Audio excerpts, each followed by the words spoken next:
What's up everyone, this is ShoryuGame welcoming you to a special video discussing the latest KOF 15 open beta that dropped on Sony's consoles a few days ago. More specifically the last weekend. I spent almost all my weekend playing this demo like many of you, and as you may have guessed, I have plenty of things to say. This is not a review obviously, it's more of a description of my experience with this demo. Let's just cut to the chase and start with the most important aspect of any fighting game or any game really, the gameplay. The gameplay of KOF 15 builds upon the one from 14, but there are major differences though. Like now, EX moves can be done independently from max modes, as long as you have at least half a bar. The Shutter Strike mechanic is a welcome addition. This is a new thing in KOF 15. With a quarter circle plus CD, you will consume one bar to absorb your opponent's incoming attack and retaliate with one of your own that will make them either crumble or wall bounce. If it hits, you'll regain half a bar. It's perfect to punish an overly aggressive opponent, or can also be integrated in the middle of a combo. I didn't use it much, but I see quite a few people doing it. Raw max mode and quick max mode consume 2 bars now. The raw max mode gives you an additional damage output bonus, kinda similar of how things were in 98 for example. Quick max mode can be done in the middle of a combo of course, but its time runs out faster. On the other hand, it's pretty easy to do quick max mode combos now. When it's activated, there is this short time stop that allowed me to rewire the circuits of my brain and tell what's going on and what to do. It's very similar to the V-Trigger system in Street Fighter V. If you played that game, you know what I mean. For someone who used to drop this kind of combos all the time in the past, it's just perfect. I could rarely manage to activate a quick max mode from a low light kick for example. I always missed the perfect timing. I rarely could pull it out perfectly. But rest assured, I wouldn't say it has become a piece of cake either, since you still need to be careful with the timing. But as far as I'm concerned, it's finally doable. Also, both max modes don't immediately end when executing a super like before. Instead, a chunk of the remaining time gets drained whenever an EX move or a super is done. From what I could tell, a level 1 super takes like a half of a quick max mode bar. However, max modes now consume 2 bars, so you better make sure to make the most out of them during an activation.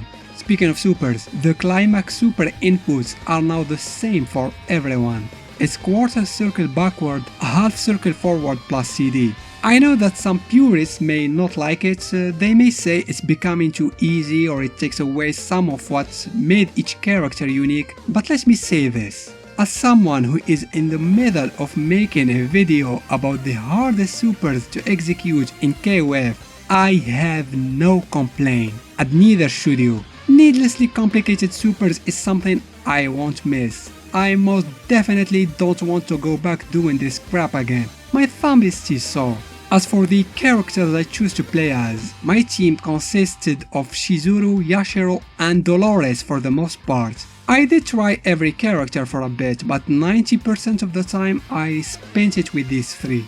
Shizuru and Yashiro are among my all-time favorite characters, and Dolores, well, I picked her for reasons.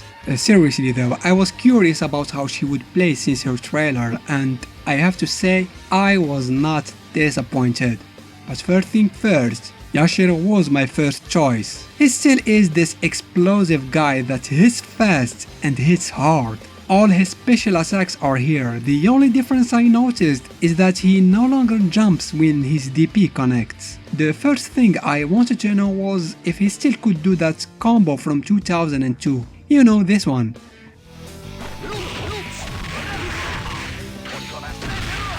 The answer is, of course he can. Actually, that combo is a lot easier this time, since you can cancel into supers without any requirements. In the past you needed to do the special move with both punches and the follow-up with a strong punch. This was the only way he could send his opponent in the air and follow it with his super. Any other option would have required a max mode activation, because in 2002 you needed to have the max mode activated so you can cancel into supers. This is no longer the case since 14, yes, and it's also the case in 15. There are no requirements to cancel into supers, and that's why this combo is a lot easier this time. You don't have to do the follow-up with the heavy punch. You can do the special move with a light punch, the follow-up with a light punch, cancel into the super with a light punch. It's pretty easy. But I would say it's still worth doing the super as in the past, with the special move with a light punch and the follow-up with a strong punch, because this way you can charge the super a little bit longer, so it's still kinda relevant. Anyway, moving on to Shizuru, who plays exactly how she used to. All her attacks are present, and this time I can actually do some decent combos thanks to 15's fluid gameplay, something that was quite hard in previous games. Shizuru used to be one of the hardest characters in KOF. I don't know why I didn't include her in the list. By the way, she does seal her opponent's special attacks with her super. I remember this was something that wasn't clear during her trailer. We all were wondering if she could still do that, but I can confirm, the super acts exactly as it used to. She does seal her opponent's special attacks and leaves them with their normals only, and her level 2 super acts the same. It sees the opponent for a longer period of time. As for her other super, the one where she creates an image of herself who keeps attacking the opponent, well, I can also confirm that you can move during her super, which wasn't clear in her trailer either. So both her supers act exactly how they used to. And of course she has her third super, the climax one, which is original to this game of course. But Shizuru has another hidden secret weapon that many aren't aware of. It's her 4D. It's great, and I think it's a bit OP as well, not that I'm complaining. Poking people with that kick was quite satisfying. I think I had more fun doing it than I should have. Finally, Dolores was the best surprise, I have to say. I just adored the way she plays, and I think I'm gonna main her when the game comes out. I love that her projectiles, they are not actually projectiles but kinda look like it, can also reflect others' projectiles, something I discovered purely by coincidence. That's pretty neat. She has a command throw as well, and during her trailer analysis I wondered if she can follow her command throw with other attacks, and I remember I said that she probably can't because she has an animation where she redresses her glasses.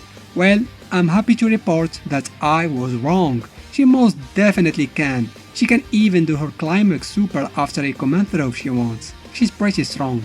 She also has a unique normal attack combo thing that comes out with a strong punch followed with strong kick and causes a knockdown. During the trailer I thought it was a Noto combo, but nope. This is just something that Dolores can do. I would say that her anti-air options are a bit lacking. She does have an anti-air special move called Nash, but it's not super reliable. The opponent has to be in a specific angle to work, otherwise it just whiffs, but it's very satisfying when it's done. I think her biggest weak point is the fact that she is not very damaging as a character compared to the others. That's what I felt anyway. But none of that matters, just look at that pose, man, she is so cool. As for the other characters, for what I can tell, Kyo and Aurea are pretty much the same from 14, except their climax supers of course, they changed. The new ones, they are better, way better. While editing this video, I noticed something very peculiar with Aurea's climax. Here's how it looks like against Shoenai.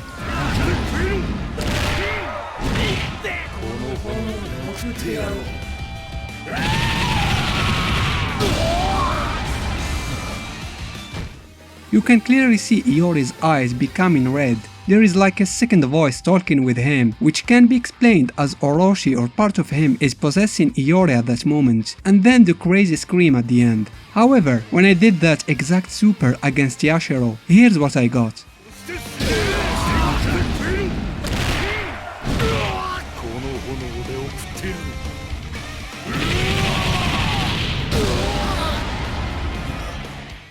there is quite a difference in Iori's behavior. His eyes are no longer red, no second voice was talking with him, and the screams sounded less crazy than before. I thought it was a glitch at first, but now I'm not so sure. Is it because I used a different color for Iori, or is it story related and it's a hint that Orochi doesn't want to intervene against one of his followers, Yashiro in this case? I wish if the demo was still available so I could try it against Grace and Chermi too. It's a very interesting thing, wouldn't you agree?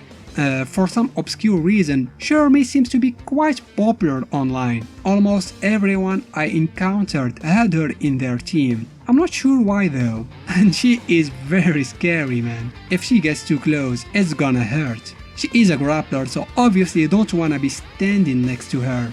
In a match, I mean. So you either jump away, backdash, or backroll.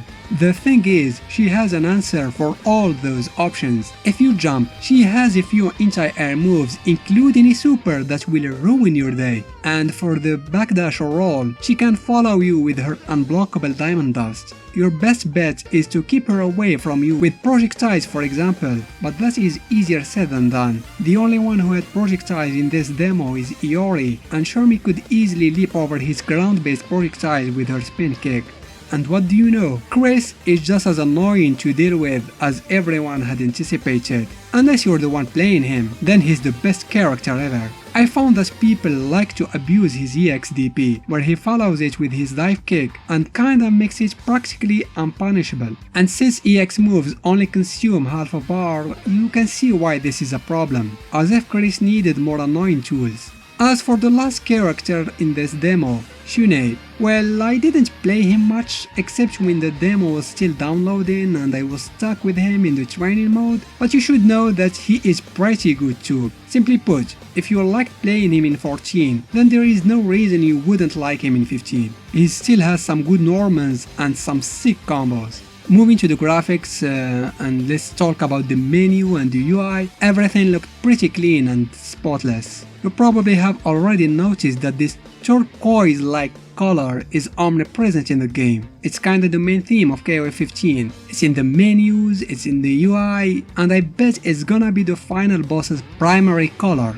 mark my words. Obviously the story mode was locked. I'm very curious to know more about it.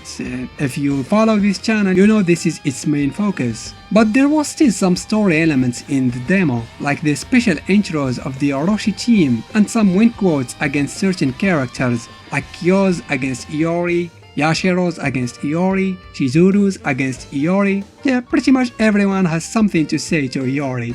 Also, Shizuru has a "that's what she said" joke. Characters' models look amazing. If somehow you still think this game looks ugly, then I don't know what to say. I don't think there is something that will convince you otherwise. And the animation is on point too, pretty fluid stuff. I liked how the hair and the belts and other accessories move. It's very natural, with one exception that I will talk about at the end of the video. Also, I would love to mention the different colors that each character has, which are 8 per fighter. Some of those look really cool. Like, look how awesome Kyo's jacket looks. I want it. You know they did a wonderful job when even Shoenai kinda looks cool with some of these alternative colors.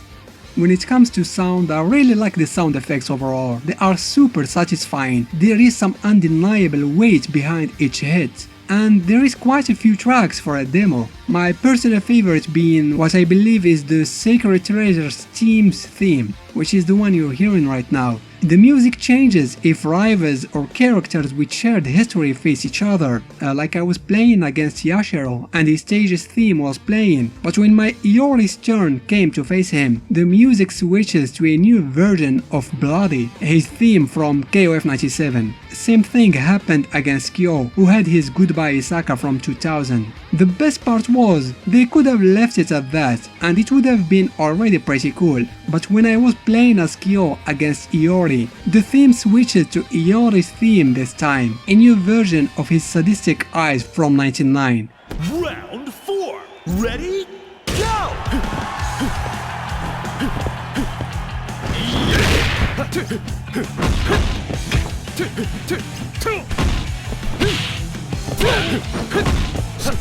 I just adore those subtle little details. And by the way, that was the case in 14 too, with different tracks. For the record, I was playing on my poor base PlayStation 4 and the game still ran like a charm. I did not experience any slowdowns whatsoever. I'm no digital foundry, but I didn't notice any drop in the frame rate. Everything seemed like it was running on a consistent 60 FPS. I'm not sure about the loading times though. I assume they're shorter on PlayStation 5, but still they were acceptable on my PS4. It's no Samurai Showdown loadings, that's certain. Now let's talk about the online. The few matches I played were pretty enjoyable. The netcode worked mostly fine. I did experience some lags though, but it's most likely due to my crappy internet connection. All in all, it worked pretty good. And let's not forget, this is still a beta, so things may get even better in the final game.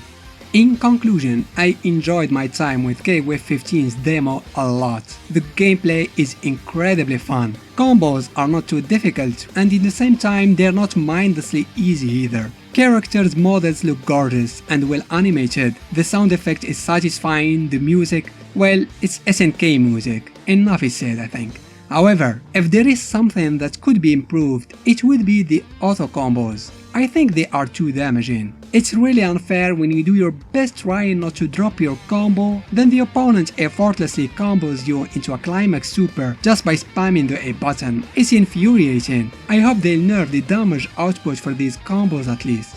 There is also something that bothered me animation wise. During a KO, the animation freezes for a second to emphasize the moment of the fatal blow. The problem is, while everything stops, the hair keeps moving on its own, and it looks kinda weird. Of course, this is just a nitpick, and by no means tarnishes the experience. Needless to say, I enjoyed every second playing this beta. KOF-15 is looking to be easily on my top 3 KOF games of all time. Seriously, this game was a lot of fun. I just can't wait for the final game to be released already. And that's everything there is to say. I hope that was informative. As always, don't forget to give this video a thumbs up if you liked it and consider subscribing to the channel. Thanks for watching.